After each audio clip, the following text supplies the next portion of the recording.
Comme chaque semaine, je vous emmène découvrir les artisans qui font battre le cœur de l'Hexagone et les lieux qui font son prestige. Aujourd'hui, dans Version française, visite un musée placé sous le signe de la mode. La galerie Dior nous a ouvert ses portes.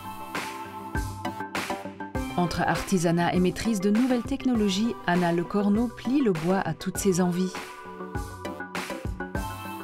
Pour la maison Loewe, le directeur artistique Jonathan Anderson donne un nouveau souffle à la planète mode, découverte.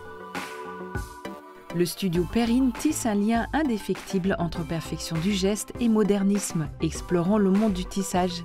Mais juste avant de rencontrer l'artiste Anna Le Corneau, tout de suite point de vue.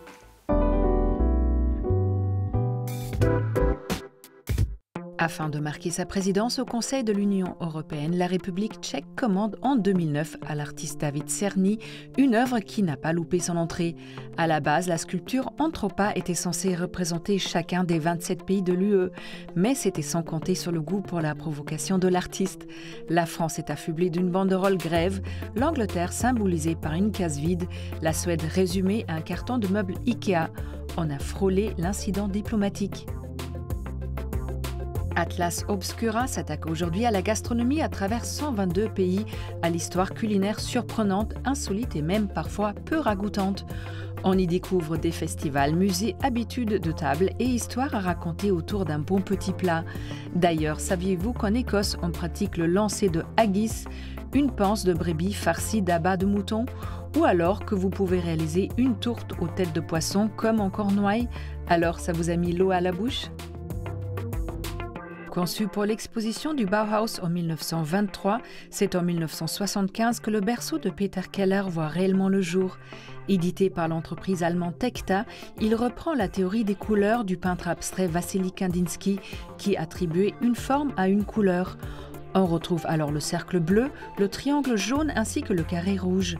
Keller les a assemblés ici pour former un lit de bébé, qui est d'ailleurs aujourd'hui disponible dans une taille réduite afin de servir de porte-revue.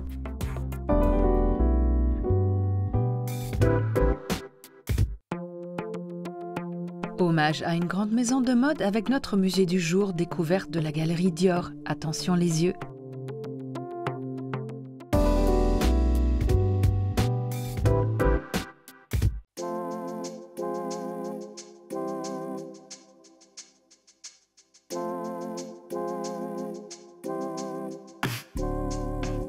Ce qu'on appelle le 30 avenue Montaigne, c'est la maison historique de Monsieur Dior. Toutes les robes, tous les modèles que vous allez découvrir dans cette galerie ont été créés au 30 avenue Montaigne. Ils sont nés ici, dans ces espaces. Ouvert au public en mars 2022, la Galerie Dior a pour ambition de raconter l'histoire de la maison de 1946 à aujourd'hui. Plus de 75 ans d'histoire qui symbolise à elle seule l'esprit de la haute couture parisienne. Cet espace d'exposition unique s'ouvre sur une installation appelée le Diorama, composé de 1874 objets miniatures aux camailleux de couleurs éclatantes. Christian Dior a toujours considéré que l'allure d'une femme, la ligne Dior, ne se compose pas uniquement d'une silhouette, mais de la silhouette avec l'ensemble des éléments de la parure. Et c'est la raison pour laquelle nous avons souhaité mélanger les objets. On a 452 mini-robes, mais on mélange avec des chapeaux, des souliers, des flacons de parfum, des accessoires qui n'ont rien d'accessoires. Le couturier a pour rêve d'habiller une femme Dior de la tête aux pieds. Il se lance alors dans une première collection printemps-été qui va marquer l'histoire de la mode et va sceller durablement son destin.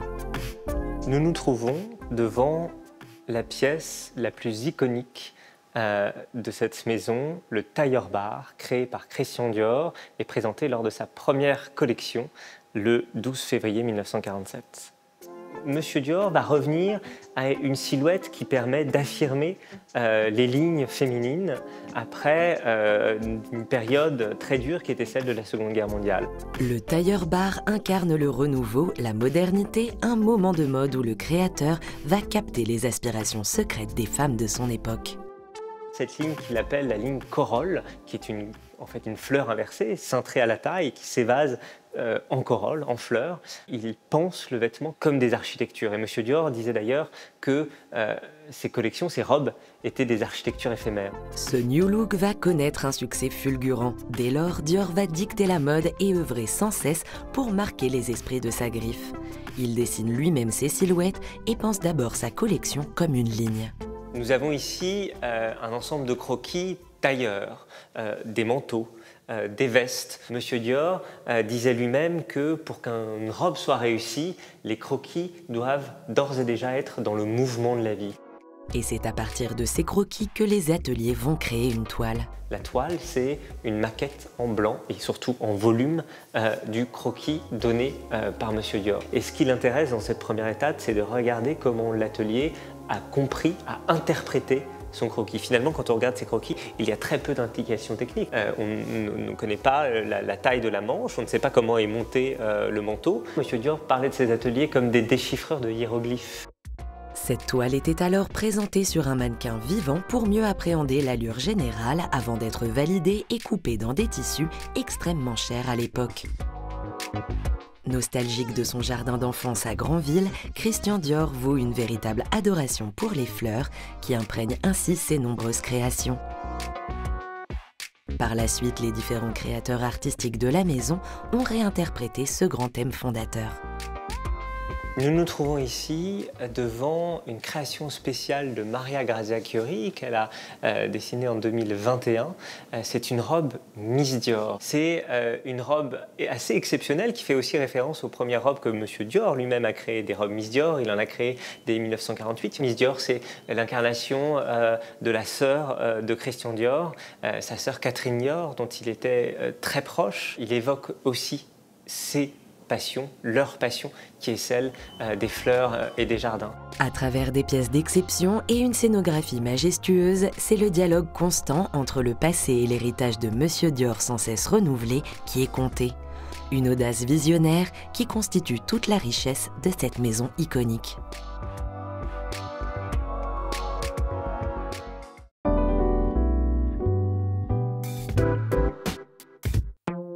En s'appuyant sur un savoir-faire d'ébénisterie, Anna Le Corneau fait la part belle au bois pour des créations envoûtantes et minimalistes.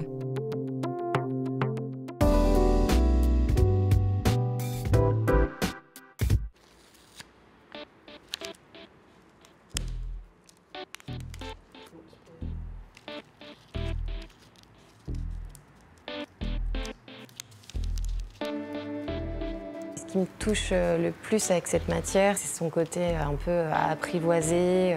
On a cette matière sauvage à dompter. C'est un travail des sens en fait. Tous les sens sont mis en œuvre pour satisfaire l'œil à la fin en fait. C'est l'œil qui détermine quand l'œuvre est terminée. Anna Le Corneau est une artiste qui aime jouer de son ambivalence. À la fois architecte, ébéniste et designer, elle crée sa marque farouche de marqueterie numérique il y a 7 ans. Elle imagine dans son atelier d'Aubervilliers du mobilier d'exception ou des pièces d'art à destination des particuliers ou des grandes marques de luxe dans l'automobile et la décoration. Et tout commence par un travail de conception sur ordinateur où ses inspirations naissent, avant de sélectionner les meilleurs plaquages de bois. C'est toujours un dialogue entre des essences très uniformes avec une couleur qui m'intéresse et des essences voilà, plus naturelles mais qui ont des veinages déjà très particuliers ou très singuliers, quoi. Et donc faire résonner ces essences-là avec un plaquage teinté, pourquoi pas un plaquage décoloré et puis l'associer avec un autre, même une couleur flashy comme un rose, enfin tout est possible quoi. Une fois la sélection de bois faite, les fichiers dessinés en amont sont prêts à être découpés précisément. Donc là, les plaquages sont aplanis et prêts pour la découpe. Donc là, je mets au point ma découpe laser. J'ai intégré mon fichier de découpe des cercles et j'exerce la découpe sur tous les plaquages que j'ai sélectionnés. Pour réaliser ces créations contemporaines, la spécificité d'Anna est d'allier le savoir-faire traditionnel de la marqueterie à la conception numérique et la découpe laser. Le paradoxe, je trouve, c'est d'utiliser un outil industriel qui a été pensé pour justement être performant dans la production et dans la série, de justement détourner cette fonction primaire pour le faire produire de la pièce unique et de la rareté en fait. Anna aime tirer parti de l'outil pour pousser son imagination vers des univers graphiques impensables à la main. Elle réalise aujourd'hui un cercle dont la géométrie imposée par cette forme exigeante en est la parfaite illustration.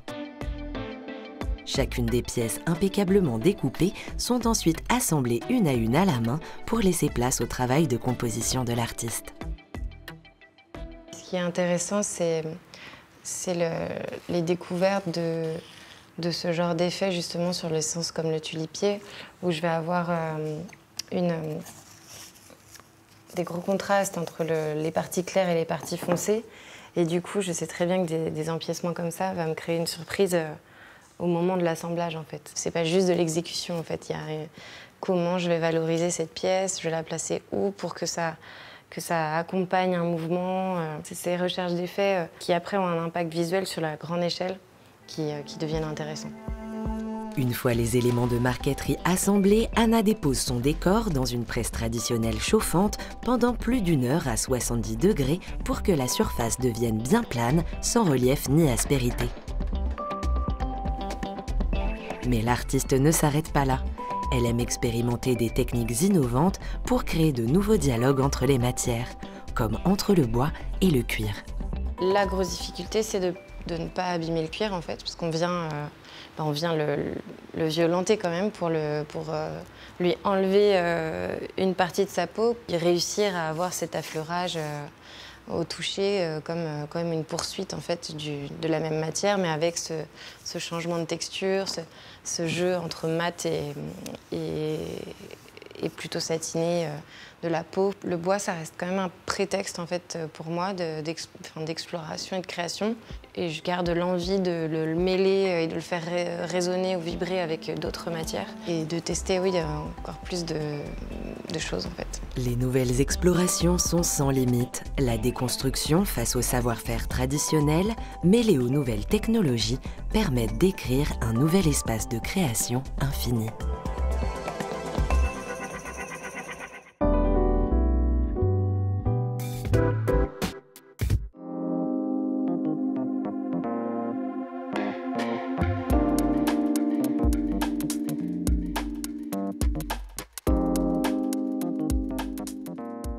Bonjour Anna. Bonjour Katharina. Anna, vous avez fait une formation d'architecte, mais plus pour faire plaisir à vos parents, je crois, que par véritable passion. Et après quelques années, vous vous êtes dirigée à un métier qui a une échelle complètement différente.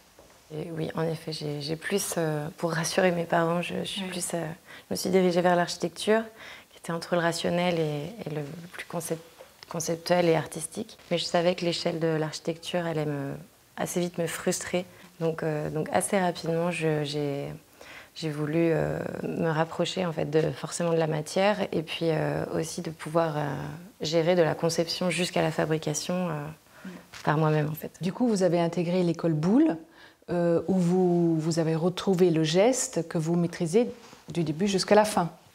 Oui, j'ai repris une formation, donc c'est une formation adulte qui me permettait d'avoir un CAP en 1 an et je me suis formée pendant 2 ans vers donc, le bois. Je ne saurais même pas trop pourquoi j'ai été attirée par le bois, mais j'ai décidé d'apprendre déjà par la matière et c'est là que j'ai découvert aussi d'autres techniques dont la découpe au laser. Et du coup, la découpe au laser, donc il y a d'un côté la technicité et d'un autre côté vraiment le savoir-faire artisanal, traditionnel. L'émotion de la création reste là, à tout instant. C'est étonnant parce que, en effet, j'avais vraiment un rejet du numérique en me disant je n'ai pas quitté le métier d'architecte pour me retrouver à nouveau derrière un ordinateur. Je me suis vraiment rendu compte que c'était vraiment un enrichissement en fait, de l'un vers l'autre et c'était un aller-retour entre le traditionnel et le numérique et oui, et toujours la même émotion de la matière et c'est elle qu'on veut anoblir, c'est l'objectif. Alors vous avez créé Farouche il y a à peu près 7 ans Et le nom farouche, je crois, se réfère plutôt aux caractéristiques du bois qu'à autre chose. Quelle relation vous avez avec la matière, justement? Pour moi, c'est vraiment un processus de domptage, en fait, du parce que le bois est farouche. Oui, complètement. C'est une matière qui rend un peu humble, parce que plus on est rassuré et confiant, plus elle nous fait comprendre que non, si elle a décidé de gagner et que c'est compliqué d'aboutir le geste, c'est elle qui décide, en fait. À la vue de vos œuvres, Anna, vous êtes vraiment à la frontière entre l'artiste, l'artisan, le designer. Peut-être vous êtes tout ça à la fois. Oui, je pense que la frontière est de plus en plus poreuse entre ces trois fonctions, entre guillemets. Je pense que l'un, pareil, nourrit l'autre, entre le regard très technique et rigoureux du savoir-faire et puis le lâcher-prise de l'artiste. Je pense qu'il y a beaucoup de choses à explorer et l'un nourrit l'autre. Vous travaillez pour des architectes, des designers, mais la grosse partie de votre activité, c'est vraiment votre propre création. Oui, j'ai vraiment envie qu'on me contacte pour des projets, pour ma patte en fait, pour mon regard. Alors justement, comment la décrire cette patte? La marqueterie est quand même un savoir-faire à dépoussiérer dans les esprits. On pense tout de suite à des scènes de chasse ou des natures mortes. Et je pense qu'il y a plein de choses à explorer et justement pour anoblir des essences comme des loupes qui sont toujours dans l'esprit assez terne et vieillotte. Je pense qu'il y a beaucoup de choses à faire avec la couleur, l'apport de texture, la manière de traiter le plaquage. Merci beaucoup, Anna. Merci, Katharina.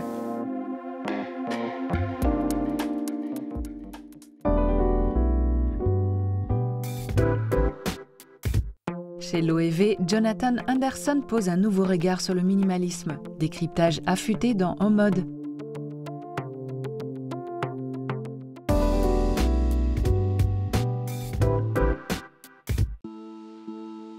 À l'heure où tout a été fait, refait, copié et réinterprété, la mode peut-elle encore créer de la nouveauté ?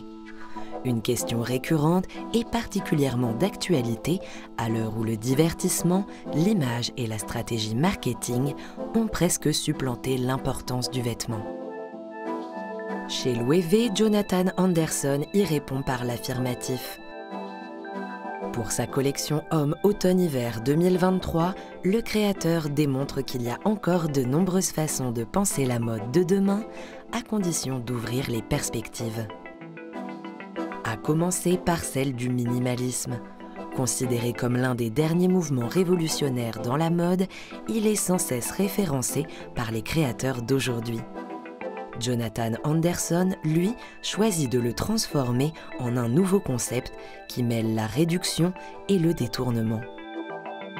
Il réfléchit d'abord à la façon dont un vêtement s'agence sur le corps. Comment faire évoluer l'allure d'un manteau ou le volume d'une veste pour leur donner une apparence nouvelle. Pour lui, il s'agit de revenir aux techniques artisanales qui font tout le tombé et la précision d'une pièce. Un parti pris évidemment fort dans une profession où la surproduction industrielle a surplanté le travail de la main. Mais le discours du créateur va plus loin encore. Il fait appel à des artisans métallurgistes pour réaliser des vestes frappées dans un mélange de cuivre et d'étain, ou à des chapeliers pour mouler des manteaux avec les mêmes techniques que des chapeaux en feutre. Des chemises rigides, comme froissées par le temps, sont quant à elles réalisées par des artisans relieurs, experts du travail du papier. Plus loin, un haut est rembourré de sable pour un résultat souple et modulable. Le créateur évoque les techniques traditionnelles pour créer des effets encore jamais vus dans la mode. Clin d'œil à sa démarche, le décor met en scène les œuvres de l'artiste Julien Nguyen qui réalise des peintures digitales inspirées des techniques des grands maîtres de la Renaissance. Les ailes de la peinture classique s'invitent sur le défilé dans une version métallique et minimale, comme une façon de boucler la boucle du temps. Partout, Jonathan Anderson remet en question la forme et la fonction. Les silhouettes sont épurées, sans fioritures, mais poussent à réfléchir au célèbre adage du « less is more » qui dit que dans la mode, le plus simple est toujours le mieux. C'est justement parce qu'elles sont complexes que les pièces qu'ils présentent se suffisent à elles-mêmes.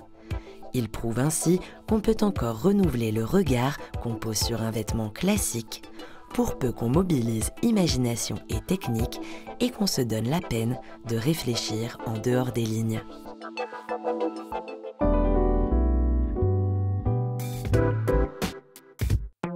Entre chaîne et trame, le cœur du studio Perrine aussi. Ici, on actualise le tissage pour sans cesse repousser les limites de la création.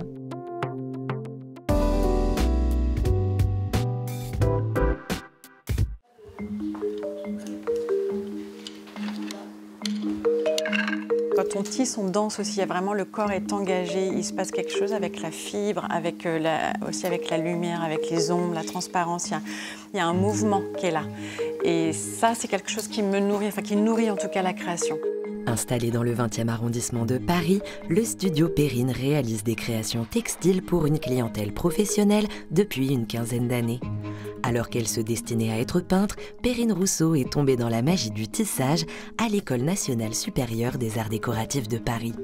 Nous faisons du tissage artisanal. Dès lors que c'est artisanal, il y a le facteur humain qui rentre en compte, il y a l'énergie de la personne, il y a le moment, il y a la lumière. Tout ça compte et participe du tissage. Donc on ne fait jamais deux fois la même pièce et du coup, c'est un champ de création infini. Puis le temps que j'en fais, je suis toujours aussi subjuguée par cette immensité et la beauté du tissage. Animée par le fait de travailler en équipe sur ses tissus, elle crée son studio dans lequel elle collabore avec une dizaine de personnes bercées par le son du métier à tisser et hypnotisées par le ballet de l'ourdissoir.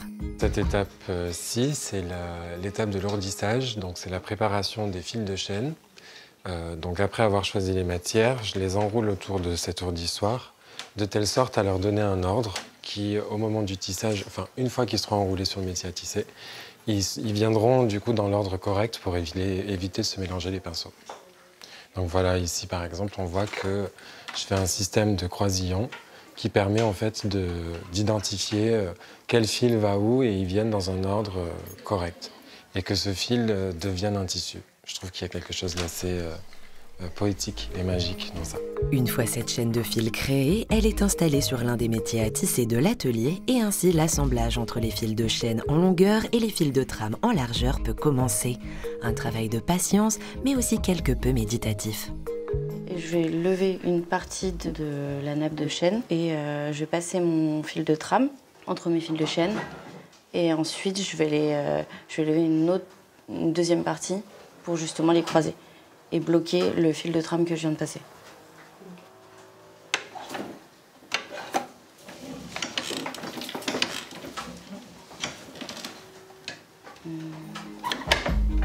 Léa travaille ici sur un métier à échantillonnage qui fonctionne avec des manettes, mais il existe encore d'autres sortes de métiers à tisser. Celui qu'on voit derrière, en fait, il fonctionne avec des pédales. Et donc, du coup, chaque cadre est relié à des marches et des contre-marches qui vont être reliées à des pédales. Donc, en fait, en appuyant sur une pédale, on peut relever plusieurs cadres à la fois. Alors que là, en fait, on lève une manette est reliée à un cadre et du coup, on lève cadre par cadre. Toutes les deux sont en pleine recherche de rythme de tissage pour des futurs projets sur mesure. C'est plus des recherches en général avec des matières qu'on n'utiliserait pas forcément dans nos tissus qu'on va mettre en collection. Et donc là, par exemple, j'utilise de l'abaca, j'ai utilisé du cuir ou du laiton. Donc c'est des matières qu'on retrouve uniquement dans nos prototypes et qui peuvent être utilisées dans des projets un peu spéciaux. Morceaux de bois, métal, raffia, lin, les tapis et autres tissus d'ameublement ne sont jamais limités par le choix des matières. Ici, tout peut se tisser ensemble. On s'amuse avec les matières. La recherche textile, elle est infinie. D'une fibre de lin, on peut obtenir quelque chose de très sec, de très lisse, de très plat, de très brillant ou de très mat. On peut avoir quelque chose de même très laineux. Enfin, le spectre des possibilités est vraiment large. Les créations textiles réalisées ici ne sont tissées qu'une fois ou en très petite quantité. Mais le studio Perrine collabore aussi avec des ateliers en Inde. Donc on a différents usages pour ces tissus. Il y en a qui sont plus pour l'assise, donc qui sont très résistants. Et puis d'autres qui vont être beaucoup plus légers pour du voilage. avec des transparences. Ça, ce sont des cachemires. Tout est tissé à la main et donc sur commande, sur mesure. Avec les différentes demandes des architectes d'intérieur, décorateurs ou maisons de couture, l'atelier est en développement permanent et se nourrit du savoir-faire artisanal indien, ce qui rend chacun des tissus unique.